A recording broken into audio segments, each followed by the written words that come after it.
Bem, então, chegamos no nosso último tema do módulo, que tem o título de Técnicas Oferecidas por Joana de Ângeles. Então, a ideia hoje é poder pensar um pouquinho a proposta terapêutica da benfeitora, que não só favorece, né, a compreensão da nossa dinâmica espiritual, não só oferece recursos, né, de entendimento, de práticas, de prevenções, de modelos também positivos, entre outras coisas, mas ela também tem aquelas técnicas terapêuticas, visualizações terapêuticas, que são elementos preciosos, né, que nos ajudam. Tem, acho que vocês conhecem, né, aqueles CDs que a Leal lançou com visualizações que tem uma sobre saúde, outra viagem interior, onde tem mais de uma visualização guiada em benefício da saúde, da harmonização, em benefício da renovação espiritual e assim por diante, né? Então, é sobre isso que a gente vai falar hoje, né? Comentando um pouquinho sobre isso, né? E aí a gente começa com uma frase de Einstein, né? Que ele diz que a imaginação é mais importante do que o conhecimento, né? Então, e com certeza, né, quando a gente estudou o conceito de imagem para Jung, para a psicologia analítica, a gente viu que a imagem é a expressão do próprio espírito, e como tal, ela sintetiza, né, os sentimentos, a vontade, o pensamento, ou seja, a imagem ela é a expressão intermediária do espírito da matéria, representando, expressando a realidade da alma, né? Então, por isso que a imaginação é tão importante assim, e ela tem força, como a gente já viu, né? Até uma vez perguntaram para o Chico Xavier o que ele mais temia na vida, e ele respondeu que eram os seus próprios pensamentos, né? Então, é uma resposta sábia do nosso querido Chico, porque a gente sabe que o pensamento é realmente a base de toda a realidade, né? E dentro dessa dinâmica do espírito da matéria, né, que pode ser visto como uma dualidade, mas pode ser visto como uma coisa só, um monismo, né? Qualquer uma visão ela tem a sua cota de verdade, né? O Emmanuel fala sobre isso, né? Que a gente pode ver como sendo uma unidade substancial do universo, tanto a matéria como o espírito inseparáveis, sendo uma o aspecto positivo, né? A matéria como estado, o espírito, o polo positivo, e a matéria o estado negativo da realidade, né?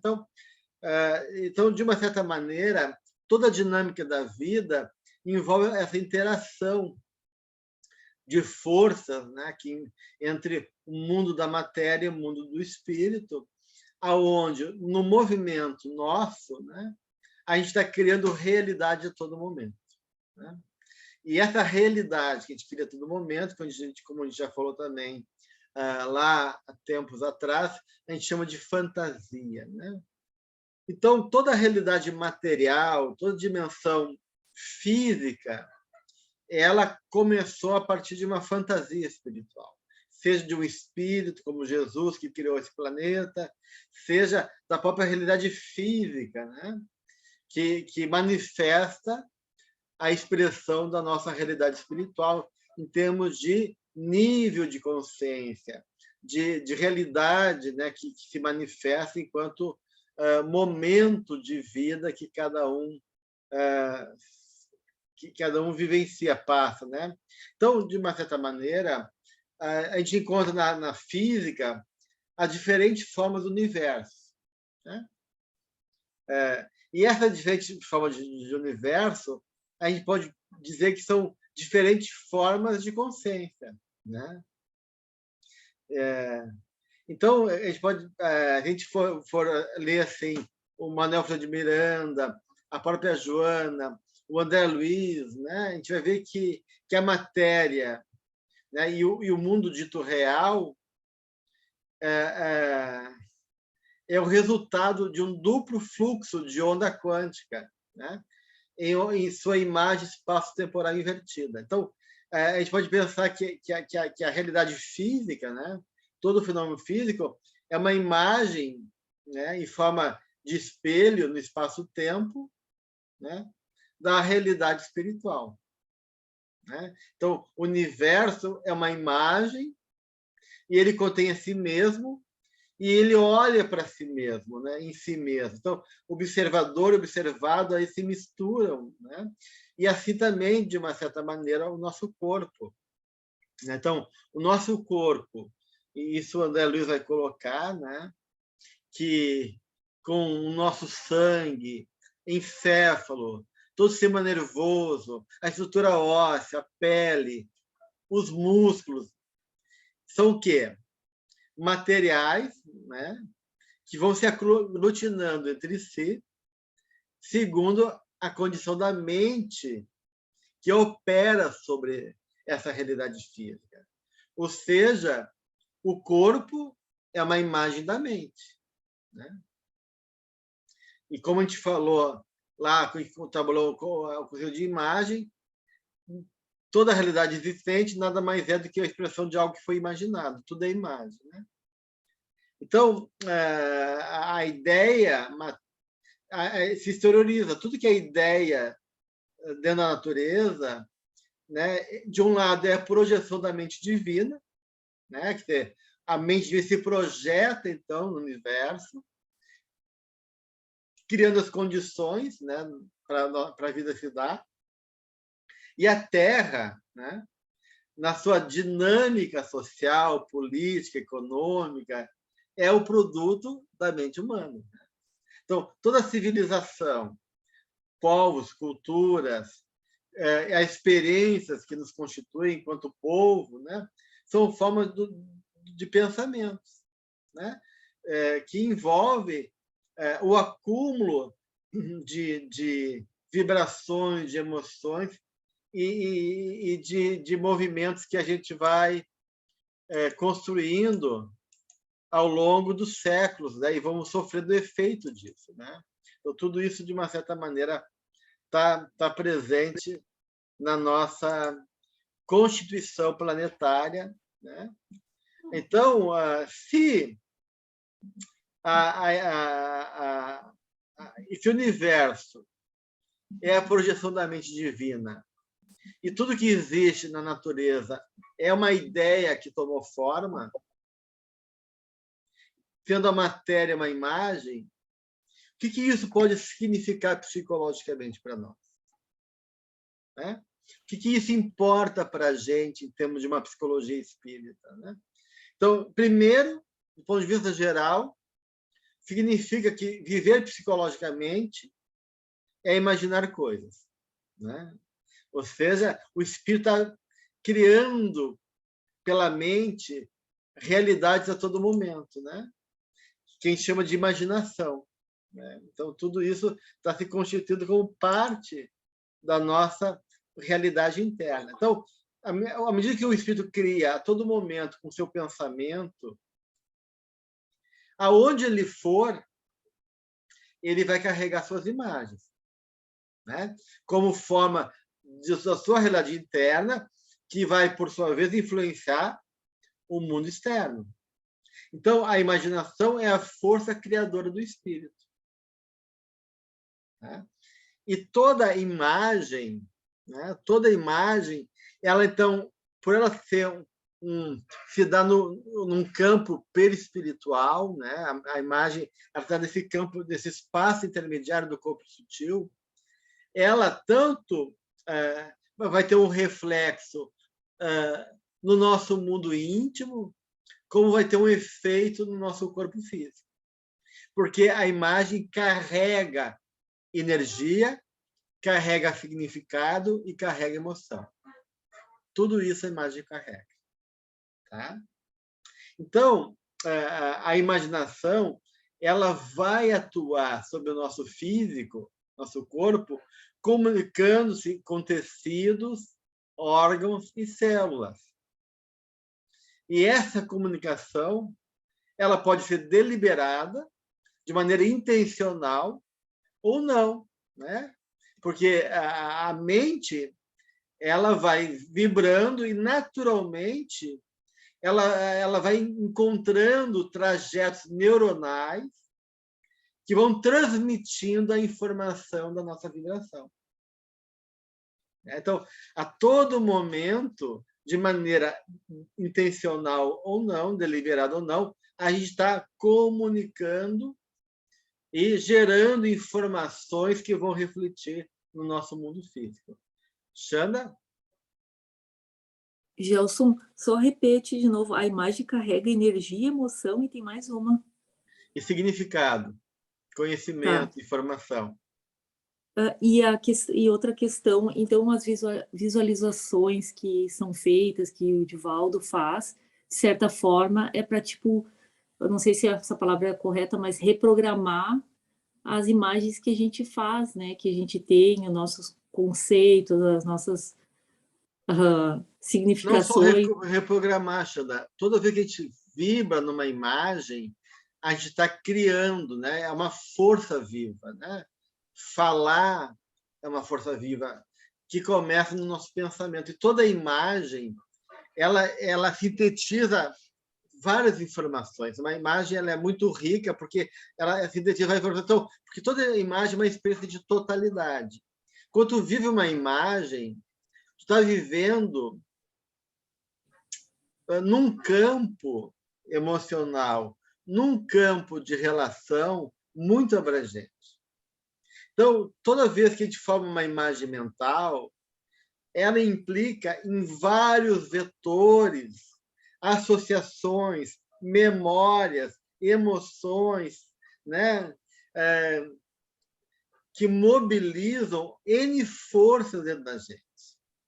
Desde aspectos sutis, que não passam pela a nossa consciência, até processos mais conscientes de associação da memória. Isso é automático. Sente um cheiro, tu imagina a coisa. Uma música que tu ouve, ela invoca, não só mobiliza os sentidos, né? As emoções. Então, ela mobiliza o nosso campo de uma maneira muito abrangente, né? Então, de uma certa forma, a gente percebe na imagem tanto um conjunto de fatores perceptivos, emocionais e corporais, que promove daí não só uma reprogramação, mas ela desmancha emoções do passado, ela ressignifica nossa vida, ela abre campos emocionais novos, ela abre nossa percepção, ela amplia nossa consciência e ela suscita uma reação bioquímica da emoção. E, consequentemente, ela vai influenciar na nossa saúde física.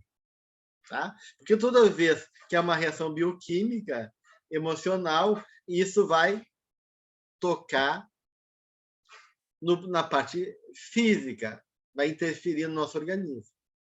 Então, a gente pode dizer, né, que a imaginação é a maior e mais antiga fonte de cura do mundo.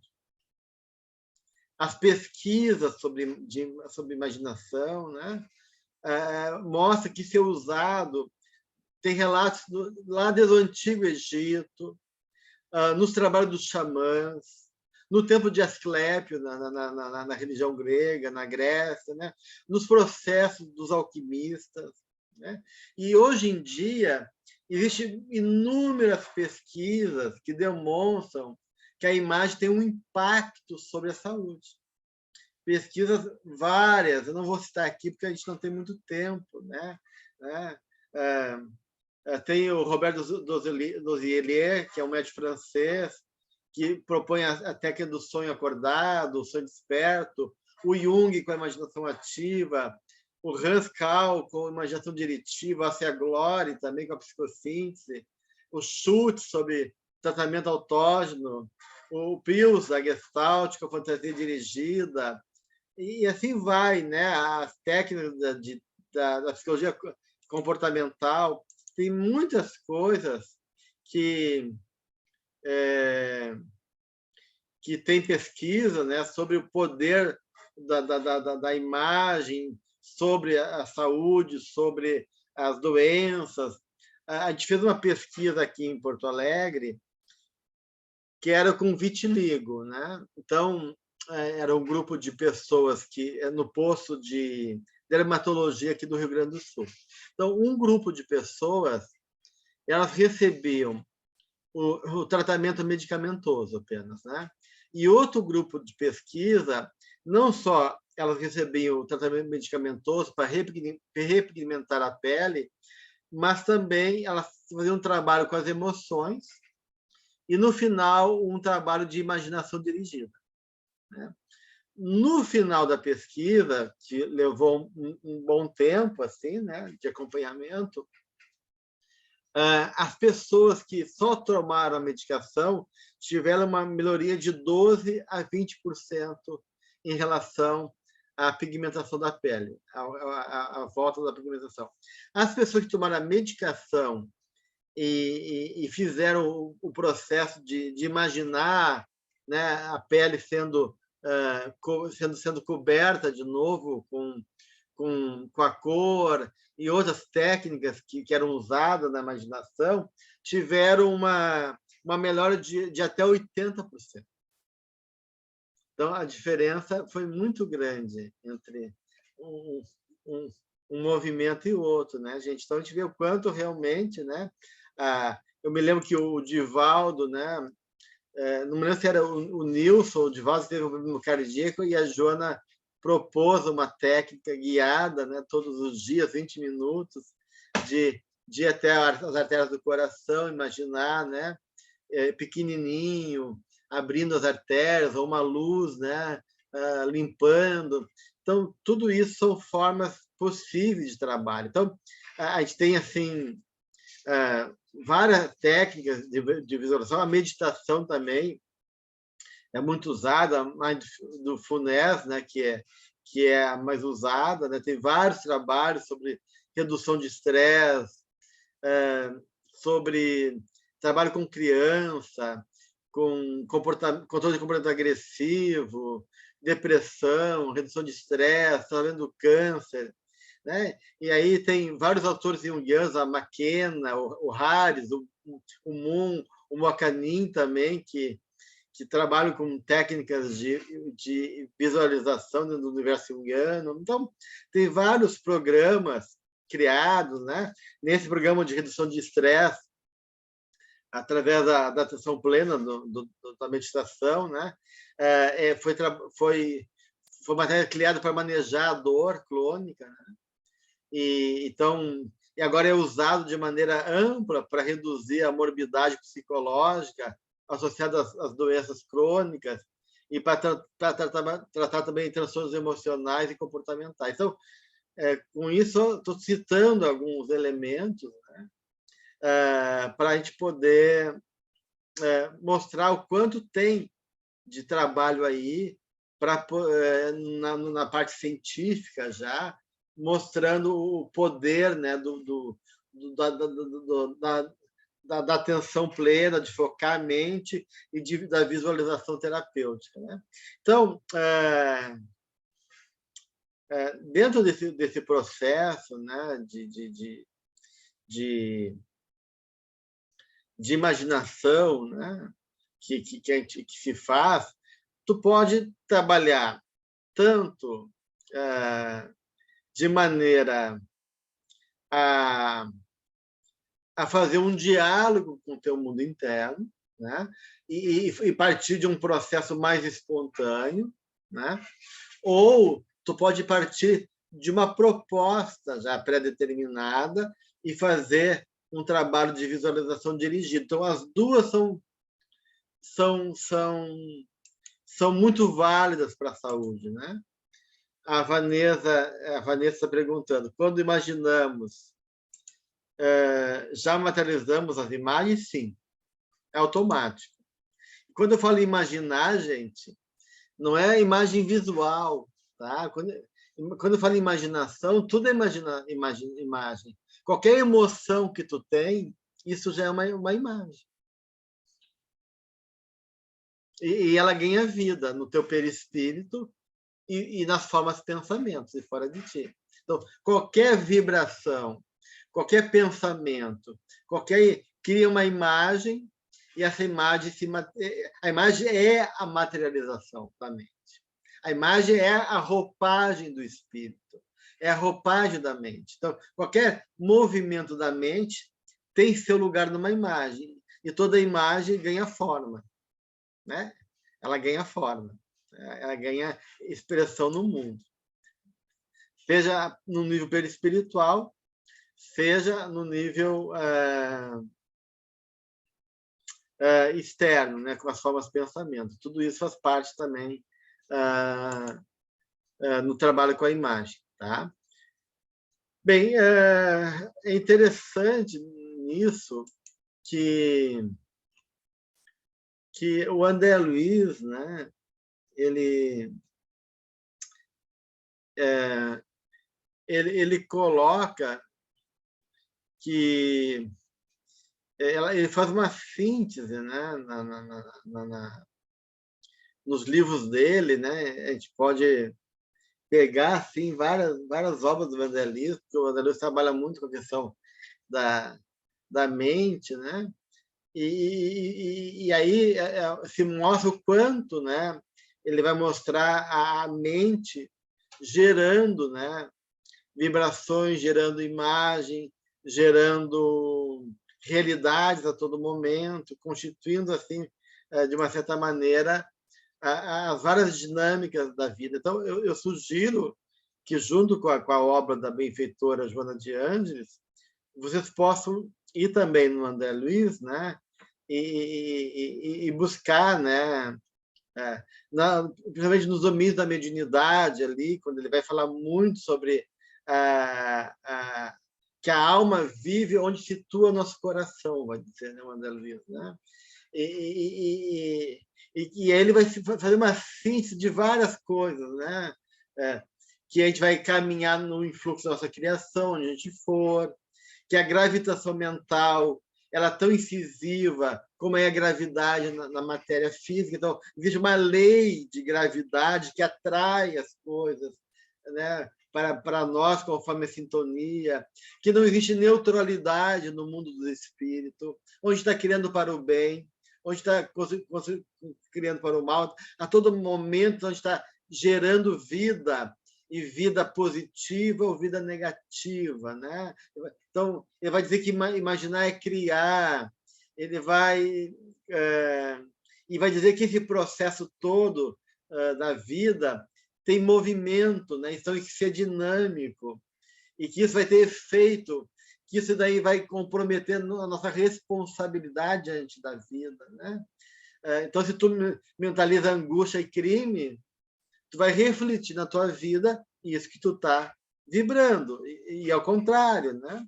Então, e que o nosso pensamento pode ser um elemento que liberta nós em direção às alturas ou pode funcionar como algemas que aprisionam nós em mundos inferiores ou aqui na Terra, né? Então, tudo isso ele vai colocando aí, de uma certa forma. O próprio Olímpia está falando do Emmanuel também, o pensamento é a força eletromagnética. Né? A Ana está perguntando o que fazer com as imagens e pensamentos que não queremos. Na verdade, gente, esses processos obsessivos, né, que às vezes nos assaltam algum pensamento, né? Que a gente não quer pensar e vem, né? Pensamento de pessimismo, ou um pensamento negativo, contar a nós, contar ao outro, né? Na verdade, o mais importante é não ficar preso a eles. Isso é a coisa mais importante. Nem brigar com esses pensamentos, e nem ficar se identificando, se deixando levar por ele. Então, a melhor forma de lidar com esses pensamentos intrusos, que a gente não sabe o quanto é nosso, o quanto é também de uma ação espiritual, que está se refletindo nas nossas emoções, então sempre vai ter uma parte nossa aí, mas o mais importante é focar a mente em outra direção. E essa é a base de toda meditação. Qualquer meditação que tu vai fazer, oriental, ocidental, né? Tu vai concentrar ou num mantra, ou concentrar na tua respiração, ou se concentrar numa luz na tua testa, depende ou o mindfulness, vai se concentrar num movimento ali, pode ser até lavando a louça, né? Então tu vai ficar focado ali no movimento da água junto com as mãos que estão lavando a louça. Então, qualquer prática meditativa, ela tem um processo de educar a mente, né? Harmonizar, serenar a mente. E é claro que nesse processo vão surgir interferências. A gente vai ter lapso, né, de concentração, vai ter dificuldade de concentrar, a gente vai fugir o pensamento, a gente vai ter pensamentos intrusos. E qual é sempre a orientação básica de qualquer técnica meditativa? Foca de novo. Não te ocupe com aquilo. Foca de novo com o que importa. Tem uma história grega que Hércules foi orientado por Atenas a ir em direção à cidade de Atenas, né? E na estrada ele encontrou um pequeno bichinho na estrada. Ele parou, viu aquele bichinho e esmagou com os pés potentes dele aquele ser, aquele monstrinho. Passando mais um tempo, ele viu que ele reencontra de novo aquele monstrinho um pouquinho mais grande. Ele chega e esmaga com os dedos aquele ser e vai adiante. Mais um tempo, ele vê que aquele monstro já está no tamanho dele. E ele pega a espada dele e decepa e rasga o monstro em vários pedaços. Mais alguns quilômetros, ele vê que aquele monstro já está gigantesco, enorme. E aí, quando ele vai lutar de novo com aquele monstro, a Atena aparece para ele e diz: o que eu pedi para tu fazer? Tu pediu para mim ir em direção a Atenas, a cidade. E por que tu fica parando, se ocupando com esse monstro? Daí, porque ele apareceu. Mas tu não sabe que esse monstro, quanto mais tu se ocupar com ele, mais ele cresce? E aí Hércules não entendeu nada, diz: esse monstro é a intriga. Quanto mais tu dá bola para ela, mais ela... E isso vale para tudo, gente.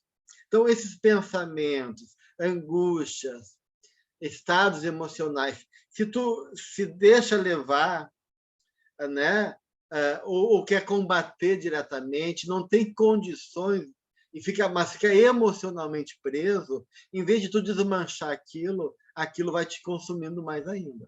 Então, a melhor forma é direcionar teu pensamento para algo produtivo, bom, e deixa ali o pensamento, né? Né? Como diz aqui o Santiago, insistir com a prática da meditação até vencer a resistência, né? É isso mesmo, né? E como diz o Chico Xavier, a gente não pode impedir que os urubus passeiam sobre a nossa cabeça, mas a gente pode impedir que eles façam ninho. Então, não acolher, não deixar que eles façam ninho dentro de nós, né? Claro, existe um outro trabalho também em relação a esses pensamentos e emoções intrusas, que é tu refletir sobre eles. Mas, para isso, tu tem que não se deixar levar emocionalmente. Tu pode se ocupar, dialogar contigo. De onde vem esse pensamento? Quem dentro de mim está sentindo isso? Isso é meu ou não é meu? né? Para onde isso me leva? Então, tu pode refletir sobre isso, né? Mas não pode ficar assustado e nem alterado, porque daí tu desanda a maionese, né? Daí não é bom, tá? Bem, vamos adiante, né, gente? Então, a Joana, ela propõe essas técnicas de visualização, né, como uma forma de poder criar recursos terapêuticos para nós, né? Então, dentro dessas técnicas, a gente tem, de um lado, a visualização ou imaginação guiada, e, de outro lado, a gente tem a imaginação ativa. Então, eu vou falar das duas aqui para vocês, né? Então, a imaginação guiada é a capacidade de ver na sua tela mental uma cena e de elaborar um cenário a partir dos sentidos internos, né? E, então, a visualização terapêutica ou a imaginação guiada é a mente pensando por meio de imagens. E o que as pesquisas dizem? O relaxamento, só relaxar, segundo alguns pesquisadores, não é suficiente para alterar o sistema imunológico. Eu vou relaxar, estou ansioso, então respira com calma, relaxa. Isso tudo tem um efeito positivo, mas ele não é suficiente para alterar o sistema imunológico. Então, o que os pesquisadores eles descobriram? Que se tu relaxar e, junto com o relaxamento, aplicar algum procedimento de imaginação ou visualização, isso altera o sistema imunológico. Tá? Então, isso tudo é importante. Alguém está perguntando sobre a hipnose aqui. A hipnose é que depende, né, gente? Que o conceito de hipnose agora é muito amplo, né? Então, tem que entender qual é a hipnose que a gente está falando. Tem essa hipnose que induz, né, a dessensibilização da mente, a criar cenas positivas, e isso é uma forma também de imaginação guiada. Então, essa técnica ela também é válida, né? Que é uma forma de poder realmente ajudar ao trabalho. Quanto mais consciente for o processo, ou essa hipnose que tu fica inconsciente e que tu entra no estado alterado e não tem consciência do que está acontecendo contigo, essa aí não tem tanto efeito terapêutico. Então, por isso que dormir durante a meditação, não, eu vou relaxar, vou botar aqui a visualização da Joana de Ângeles e vou dormir. Aí meu inconsciente vai captar, eu vou assimilar tudo, e está tudo bem, maravilhoso, porque meu inconsciente vai saber. Isso, claro, ele vai entrar em ti, mas não tem um efeito terapêutico se tu realmente fazer isso. Porque o Divaldo, quando ele faz a introdução da visualização terapêutica nos CDs, ele fala da importância de relaxar, mas de cuidar para não adormecer. Porque a mente consciente tem que estar junto, tem que estar vivendo aquela situação, sentindo, vibrando junto, envolvido no processo. Daí isso tem um efeito realmente maior do ponto de vista terapêutico. Tá? Então,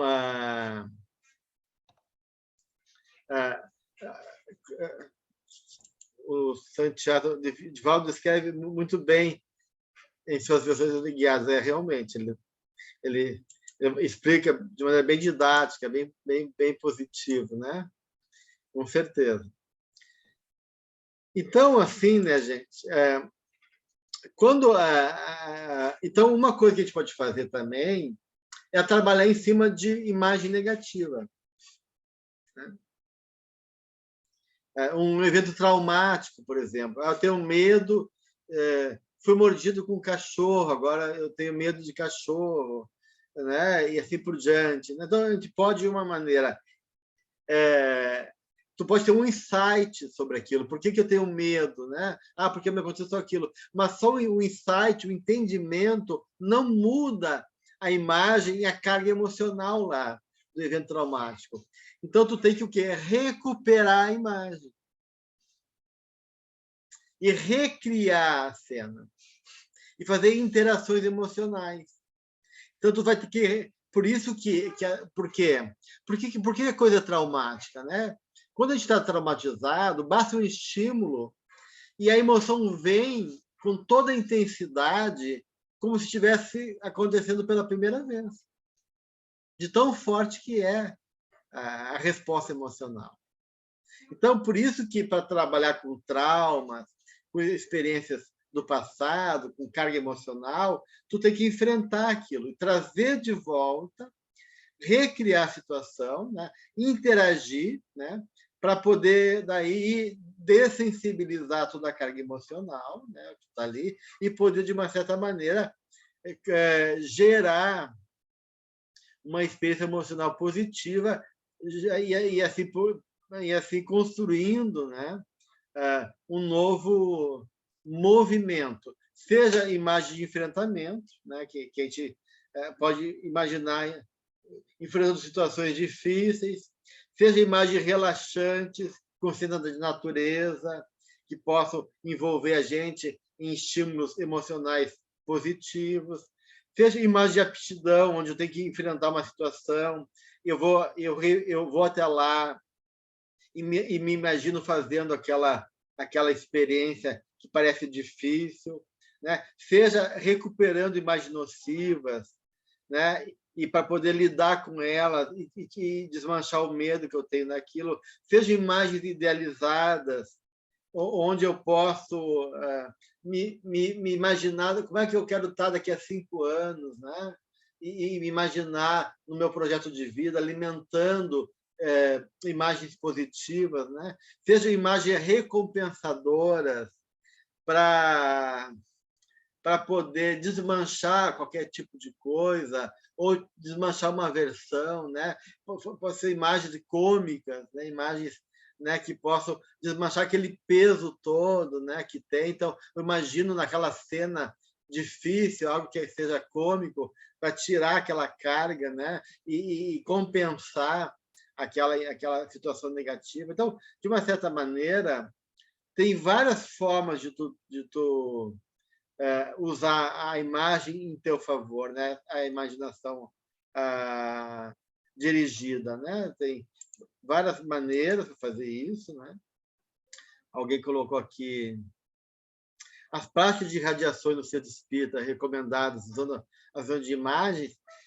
No caso da irradiação, né, Olímpia, tu não precisa usar imagem, né? Tu pode, porque na irradiação muitas vezes tu está vibrando já, né? Em prece, né, para a pessoa. Então, aquela vibração em prece, juntamente com as entidades superiores que recolhem o fluido teu, o ectoplasma do médium, eles vão daí em direção ao local necessário e vão usar daqui do nosso recurso. Então, na irradiação, a gente está mais cedendo energia e gerando um campo espiritual favorável. Então, não é necessário tu visualizar, porque o mais importante é gerar essa matéria espiritual, né, ectoplásmica, e um ambiente favorável para que a espiritualidade possa ter elementos e agir ou trazer as entidades que estão sendo ali atendidas para cura, para algum esclarecimento, né?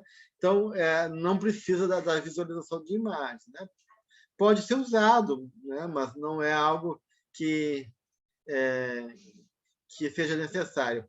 A Iranete perguntando se por meio também da imaginação a gente pode trabalhar o perdão em relação a algo ou alguém. Claro, sim, questões emocionais, né? A gente pode trabalhar, sim, o perdão, raivas, emoções negativas, mas a gente tem que cuidar muito bem uma coisa importante aí, que a gente tem que cuidar para não fazer magia negra, né? porque algumas pessoas confundem imaginação ativa com magia negra. Porque, diferente da visualização terapêutica, na imaginação ativa, por que a imaginação ativa? Porque o ego ele não está passivo. Quando a gente estava com imaginação, não é um devaneio do ego. Eu vou imaginar que eu estou assim, numa ilha deserta, num paraíso, né? Ou que eu estou com alguém que eu gosto muito. Né? Então, a imaginação não é para o deleite do ego. A imaginação é um processo para tu poder realmente operar em níveis mais profundos da tua alma. Então, nem o ego fica passivo, como um estado de torpor, se deixando levar pelos desejos e tendências internas, nem ele controla o processo todo, como é na visualização guiada. Na imaginação ativa, há um diálogo entre a consciência e as imagens internas que se apresentam dentro de você. Então, por exemplo, quando eu tenho alguma... Por que a visualização, transformar o nosso mundo interno em imagem é importante? Porque toda vez que eu dou forma a alguma coisa dentro de mim, eu humanizo aquele conteúdo emocional. Não só humanizo, mas eu consigo estabelecer, eu faço uma transdução de energia. Aquilo já é por si só terapêutico, tá? Porque eu movimento a minha energia, eu humanizo aquele conteúdo e eu consigo a partir disso também criar um diálogo, objetivar aquela realidade, aquele conteúdo interno. Porque tudo aquilo que está dentro de mim, se eu não reconhecer, eu não tenho como lidar. Então, imagina assim, né, gente? Eu estou ansioso. Eu acordei estranho, angustiado. Não sei de onde vem, um aperto no peito. Isso é que nem ter um gato morto dentro de casa, que tu não sabe onde o bicho morreu. Começa a feder toda a casa.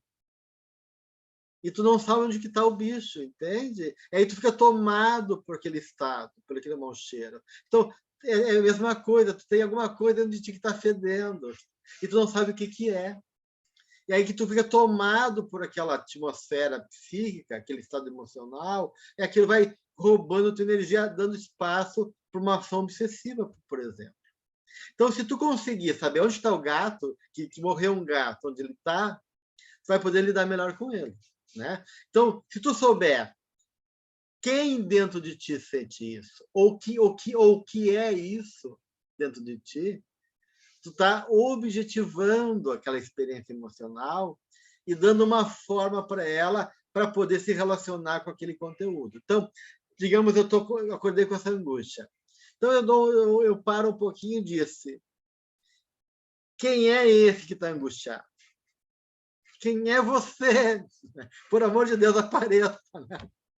Quem é você? Vamos conversar. O que aconteceu para tu estar assim? Daí eu tento ver quem é que está angustiado de mim. Se é uma criança carente, se é um velho ranzinza, se é a minha ânima, minha mulher carente e frágil, seja o que for.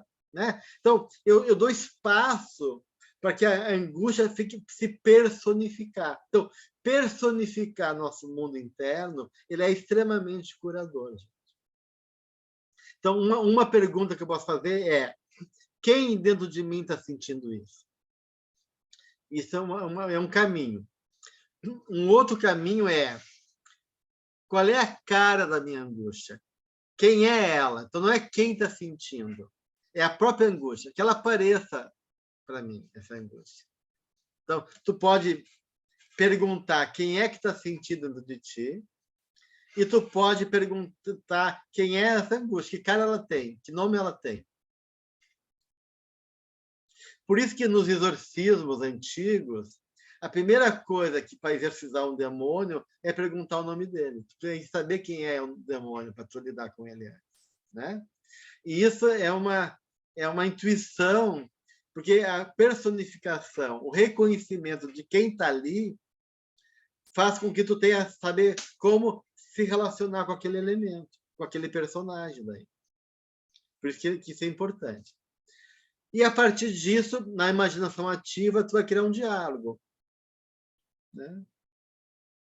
O que aconteceu que tu está angustiado, né? Por que tu veio essa hora, né? Porque tu está me assaltando. Aí tu vai deixar aquela personagem, ou aquele ser, ou aquela imagem falar, responder espontaneamente. Então, na imaginação ativa, há um diálogo entre a imagem que se manifesta de maneira espontânea e tem autonomia, e você que está querendo compreender e criar um entendimento daquela dinâmica, né? Para onde a imagem te leva, tu vai ver, né? Se ela traz alguma coisa do teu passado junto ou não, e assim vai. Então, a imaginação ativa é mais um diálogo. E aí que a gente tem que cuidar para não transformar esse trabalho de perdão, que envolve muitas vezes mágoa, raiva, em uma magia negra. A Von Franz, analista junguiana da Suíça, ela conta um episódio que a paciente dela, no final da sessão, falou que tinha brigado com a vizinha e estava com muita raiva da vizinha. E essa paciente da Von Franz já tinha feito imaginação ativa antes, sabia como é que era. Como era no final da sessão, a Von Franz falou assim, então tu vai para casa, já que a sessão está no final, e em casa tu faz uma imaginação ativa para trabalhar essa tua raiva, tá? E qualquer coisa, na próxima sessão a gente conversa. A mulher foi embora, né?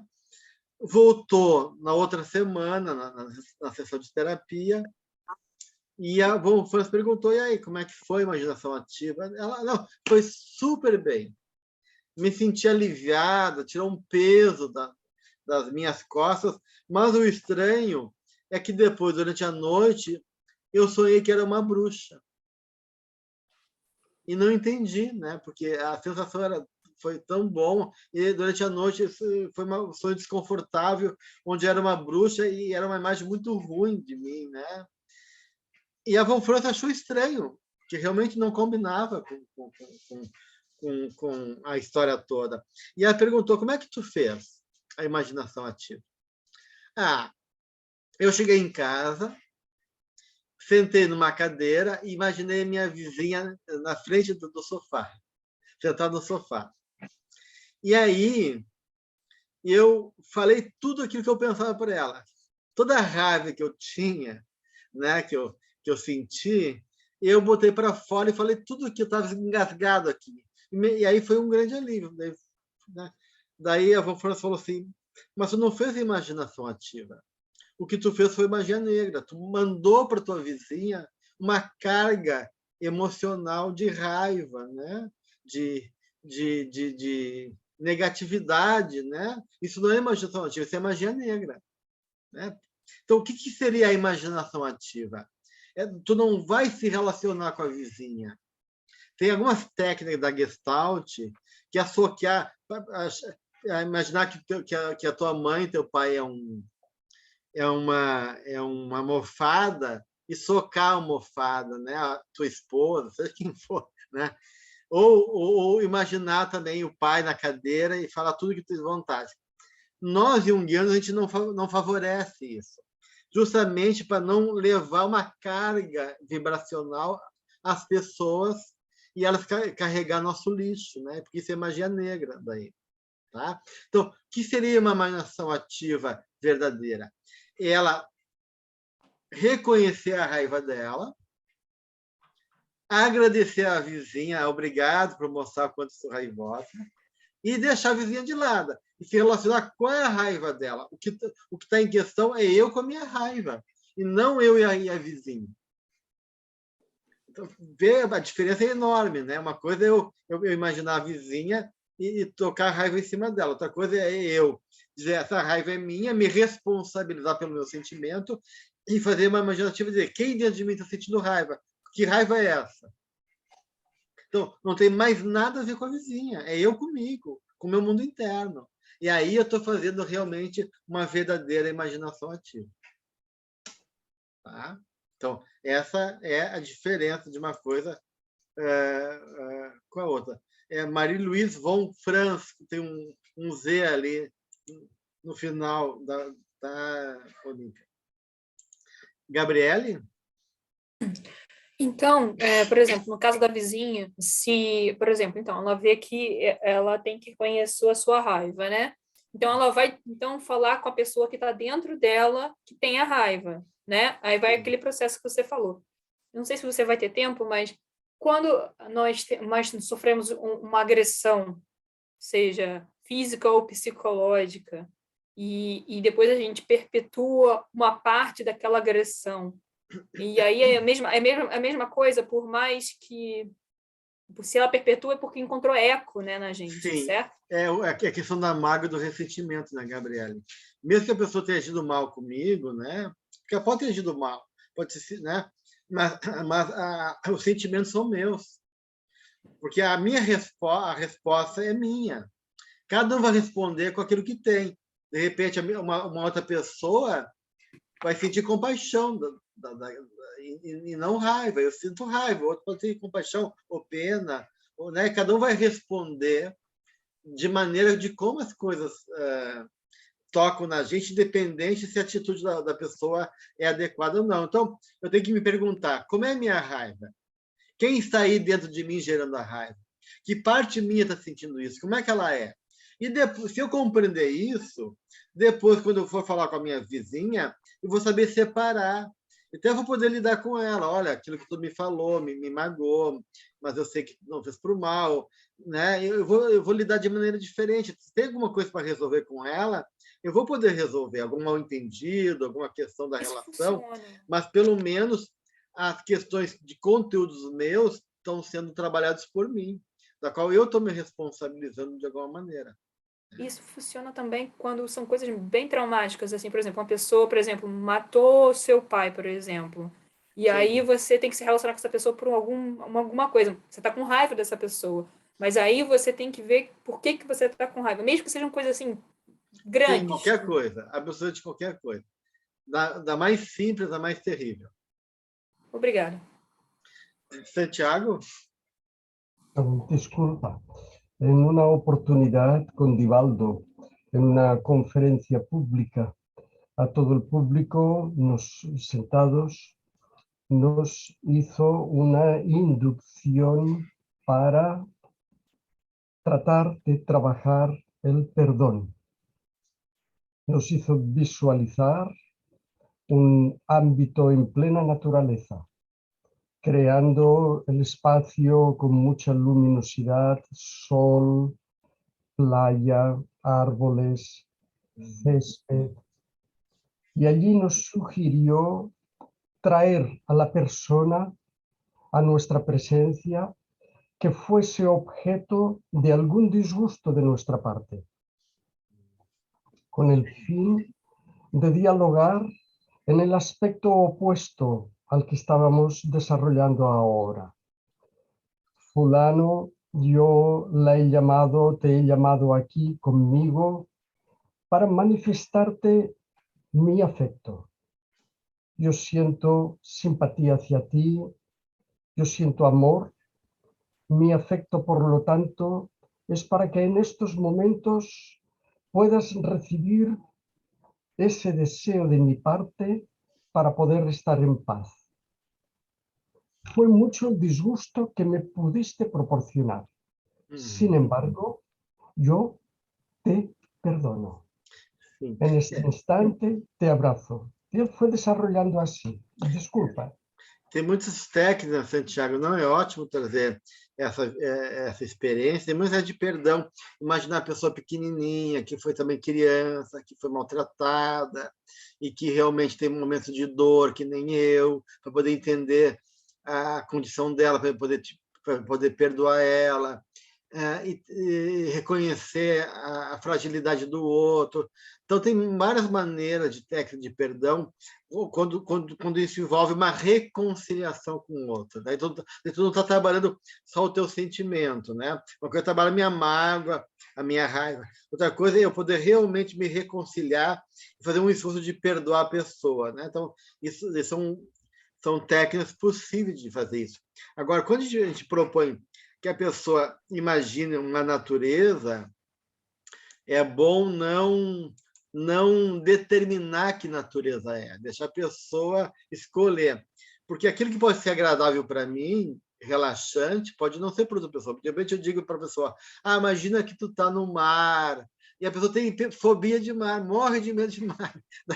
Para mim é uma delícia no mar, mas para outra... Né? Então, imaginar o mar vai ser, em vez de gerar relaxamento, vai gerar tensão. Então, quando a gente propõe uma imaginação com natureza, tu deixa a pessoa escolher a natureza. Imagina que tu está numa natureza que te é agradável, que seja prazerosa, convidativa, né? Então, porque muitas vezes a gente não sabe o que eu detesto campo, detesto floresta, me dá medo, sei lá o quê, né? Então, as pessoas têm, cada um tem sua vida íntima, sua subjetividade. Então, é importante que a pessoa contata com um cenário daquilo que realmente representa imagens favoráveis e positivas, tá? Muito bem, gente. O nosso tempo está encerrado, teria mais coisas para dizer, mas é só para poder estimular a gente a aprofundar, a pesquisar mais, né, sobre o tema, que é fascinante. E aí, então, com isso, a gente encerra o nosso módulo, né, introdutório, né, e dizer que foi e tem sido uma alegria estar com vocês. Espero que tenha sido proveitoso para todos, que a gente possa continuar junto agora no próximo módulo, né? Então, poder realmente